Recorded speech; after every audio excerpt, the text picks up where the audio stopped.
അഭിപ്രായങ്ങൾ തുറന്നു പറയുന്ന നിർമ്മാതാവ് കൂടിയാണ് സാന്ദ്ര തോമസ്. വിവാദങ്ങളുടെ നടുവിലാണിപ്പോൾ. പ്രൊഡ്യൂസേഴ്സ് അസോസിയേഷനിൽ നിന്നും പുറത്താക്കപ്പെട്ടതോടെ സംഘടനയ്ക്കെതിരെ പരസ്യ വിമർശനവുമായാണ് സാന്ദ്ര രംഗത്ത് വന്നത്. നേതൃനിരയിലുള്ളവർ തന്നോട് മോശമായി സംസാരിച്ചതിനെക്കുറിച്ച് സാന്ദ്ര തോമസ് തുറന്നടിച്ചു. പ്രൊഡ്യൂസർ എന്ന നിലയിൽ ഇത്തരം പ്രശ്നങ്ങൾ നേരത്തെയും സാന്ദ്ര നേരിട്ടിട്ടുണ്ട്. അഭിനേതാക്കളുടെ നിരുത്തരവാദിത്വത്തോടുള്ള സമീപനത്തിനെതിരെ രംഗത്ത് വന്ന ചുരുക്കം വനിതാ പ്രൊഡ്യൂസർമാരിൽ ഒരാളാണ് സാന്ദ്ര തോമസ്. സംഘടനകൾ നടൻ ഷെയ്ൻ നിഗത്തിനെതിരെ നടപടിയെടുത്തപ്പോൾ നടനെ പിന്തുണയ്ക്കാനും സാന്ദ്ര തോമസ് മടിച്ചില്ല.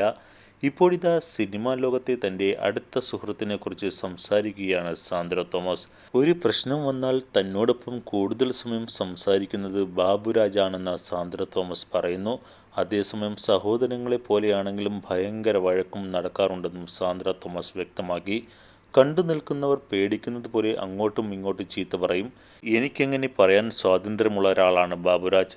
ബാക്കിയുള്ള ആക്ടേഴ്സ് ഞെട്ടിപ്പോയിട്ടുണ്ട്. ബാബുരാജിനെ പോലെയുള്ള ഒരാളോട് ഞാൻ ഇറങ്ങിപ്പോടോ എന്ന് ഞാൻ പറഞ്ഞിട്ടുണ്ട്. പുള്ളിയുടെ അടുത്ത് അങ്ങനെയാണെങ്കിൽ നമ്മുടെ അടുത്ത് എന്തായിരിക്കും എന്നവർ കരുതും. പുള്ളിക്ക് എന്നെ നന്നായി അറിയാം. ഇപ്പോഴത്തെ കേസിൽ പോലും പുള്ളി എന്നോട് പറഞ്ഞത് ഇതൊന്നും ഒരു കാരണവശാലും സഹിക്കേണ്ട കാര്യം ഇല്ലെന്നാണ്. ഇങ്ങനെയുള്ള കാര്യങ്ങളിൽ ഫൈറ്റ് ചെയ്യണമെന്നും ആദ്യം തന്നോട് പറയുന്നതും ബാബുരാജാണെന്നും സാന്ദ്ര തോമസ് പറയുന്നു. സിനിമാ ലോകത്ത് ബാബുരാജിനെ പോലെ ഒരുപിടി സൗഹൃദങ്ങൾ സാന്ദ്ര തോമസിനുണ്ട്. നേരത്തെ നിർമ്മാണ രംഗത്ത് തിരിച്ചു വന്നപ്പോൾ നടൻ ചെമ്പൻ വിനോദ് നൽകിയ ഉപദേശത്തെക്കുറിച്ച് സാന്ദ്ര തോമസ് സംസാരിച്ചിട്ടുണ്ട്.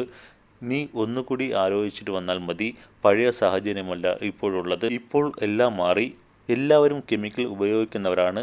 അവിടെ നിനക്ക് പിടിച്ചു നിൽക്കാൻ പറ്റുമോ എന്ന് നോക്കിയിട്ട് വന്നാൽ മതിയെന്നും ചെമ്പൻ വിനോദ് പറഞ്ഞിരുന്നു. പുരുഷന്മാരും സ്ത്രീകളുമെല്ലാം ഇത് ഉപയോഗിക്കുന്നവരാണെന്ന്, അവരെ എങ്ങനെ മാനേജ് ചെയ്യാൻ പറ്റുമെന്നും ഒന്നുകൂടി ആലോചിക്കണമെന്നും പറഞ്ഞിരുന്നു.